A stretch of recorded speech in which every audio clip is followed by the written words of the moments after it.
I don't understand why John Cena and Zac Efron actually did this movie, and Andrew Santino, because this is one of those movies that you actually see a lot of potential, but then the producers somehow made this into one of the worst movies of the year. Now, I don't mean that there was no effort to make a good movie. There was clearly there was an effort to actually make a good movie. But this falls in line with the movies that I like to talk about, which is movies that were actually made by the marketing department.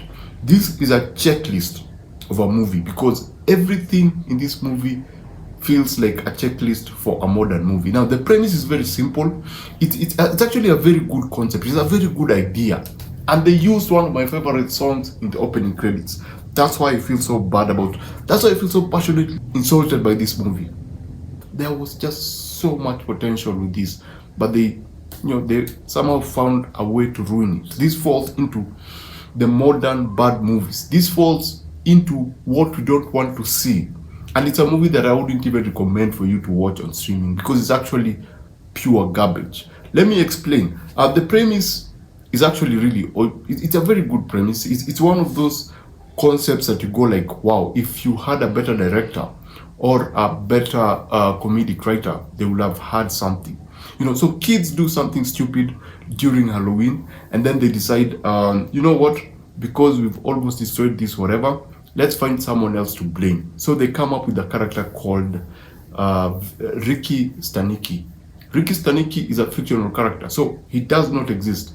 So that is the birth of Ricky Stanicki when they were kids and they did something stupid and they needed something or someone else to blame. So when they grow up, they still have that fictional character around them. It's like an excuse. It's a character that they usually blame for everything that goes wrong in their lives. So now they need to go out for a break, but the wives need a baby shower, and these two guys want to escape. So they pretend that Ricky Stanicki has cancer, and so they have to actually go see him, and so they actually leave. And you see, when they go, the child is born during that particular period, and they have to come back, and then they have to now try to convince the people that Ricky was not that sick.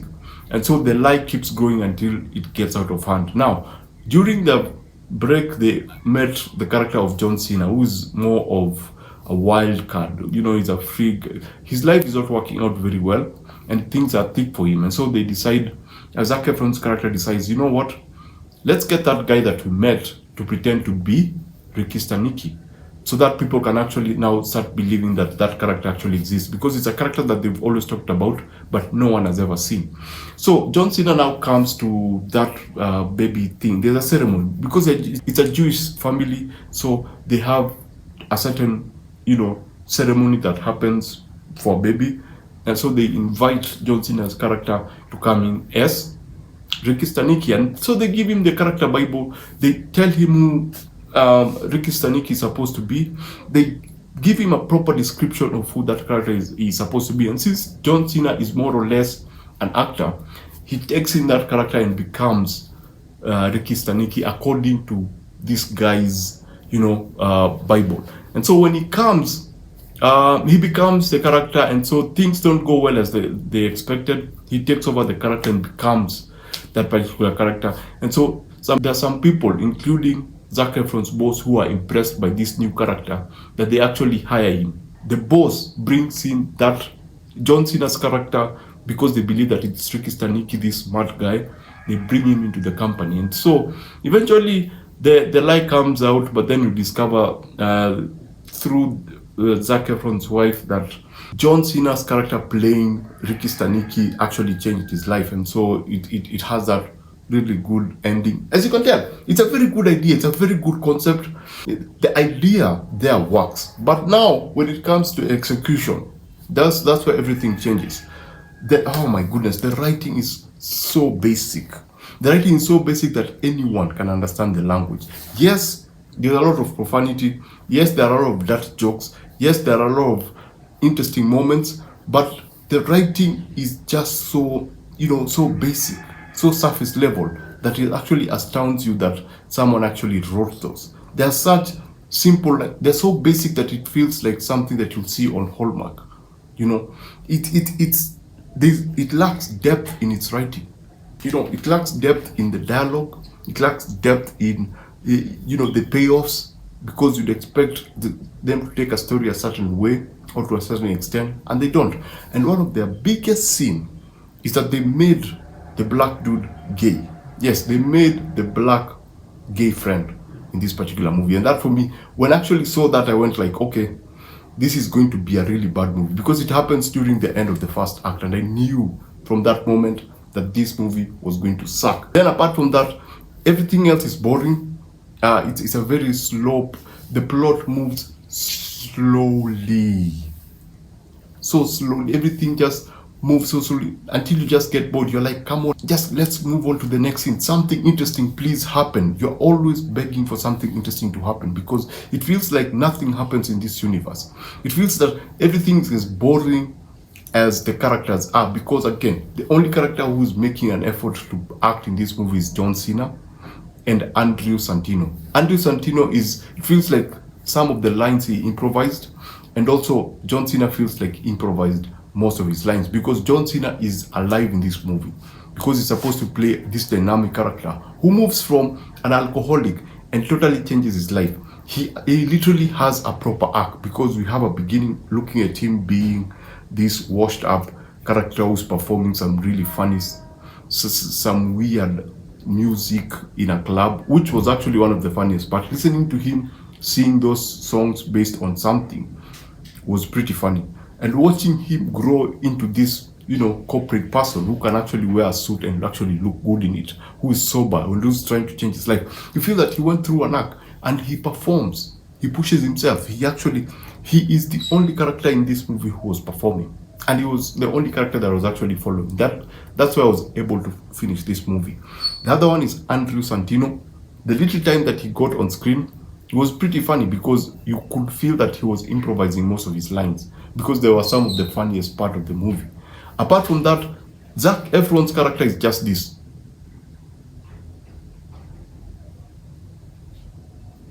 Yeah, he doesn't do anything. He doesn't feel like he actually wanted to be here. He's so straight and stoic that we've seen him we've seen him in previous comedic roles, and you don't see that in this movie. It doesn't exist in this movie. It's like he was forced. Literally, it feels like a 3D model that was expressionless, that was put to represent him in the movie. It doesn't feel human. He doesn't emote, he doesn't react. And there was another dude who was now the black gay friend. I tuned out after they announced that he was gay, because I felt that like it was literally, it was so stereotypical of, movies always try to push that agenda of the gay black friend. So the moment I saw that, I immediately tuned out, and I was not able to actually look at the character the same. Not because he was gay, because of how the character was set up to be. And it wasn't like fleshed out, like it didn't feel like a real person. It feels so stereotypical. It felt like it was pulled from previous movies. It feels so generic that you couldn't actually stand him as a character. Even before you knew that he was whoever he was, you could actually suspect it, because it takes a few times to actually look at this and notice, why is this character written this way? And then you discover, and then you go like, oh, okay, yeah, I thought they were going to do something different. I thought they were going to make an effort to add depth to the character and make him different from the other characters, and make him feel like a character in the first place. So yeah, every other character is annoying. Every other character is you just don't want to follow. They set up so many things, and you think that they would make an effort to actually do something with them, but they don't. So frustrating, because at moments you'd watch John Cena actually doing his best to actually try to make this lifeless train actually move. But then everyone else, especially when now the ceremony begins and they are all in their house, and there are these other extra characters that are there to spice up a scene, but they just come out as annoying. There's a small person who I was like, yeah, this is a checklist. What I talked about, marketing checklist? This is a checklist, because why do they have a small person in this particular scene? There are so many planted characters within this movie that sometimes you wonder, wait, what's happening here? There's something, this picture does not look right. The way it's framed, it does not look right. It's because there are just so many checklists that needed to be, that needed to be placed within the movie, that it feels unnatural. I'm talking about visually, the way the way some of the cast that were actually put in place, they were put in place because, again, they needed to, that checklist to be approved, and you actually see that. So this is a very, very bad movie, and it's safe. It feels, although there's a lot of dirty talk, there's a lot of, extreme language, but it still feels very safe. It feels like an Apple TV movie. Apple TV, they make movies, but most of their movies are, they feel a certain way. Most of their shows and movies feel like they align in a certain way. They don't want to provoke people. They don't want to, don't want to push everything to the extreme.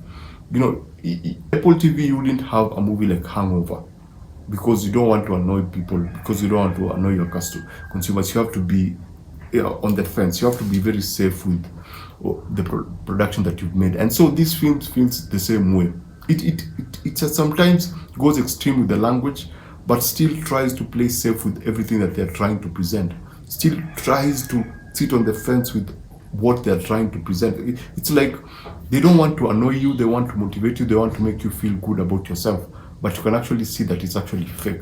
Because there's a scene that a character, John Cena, actually tells you that you can actually change your life, you can actually turn your life around if you're given a chance. They literally tell you that. So you feel like they are trying to deliver a particular message in a very safe and comfortable way. It doesn't feel like it's something that they leave you with to actually go back and think about. So that was one of the most annoying part about this movie, apart from the boredom, the slow, the weak performances. So if I was to give this out of 5, I would give this a 0.5 out of 5. It's a really terrible film. Apart from John Cena, if you're in for John Cena, you'll have a good time. If you're in for any other reason, there's a very high possibility that you will be disappointed. So basically that's it. Remember to always watch what you enjoy and enjoy what you watch. Please subscribe and follow for more. Thanks for watching this, and see you on the next one.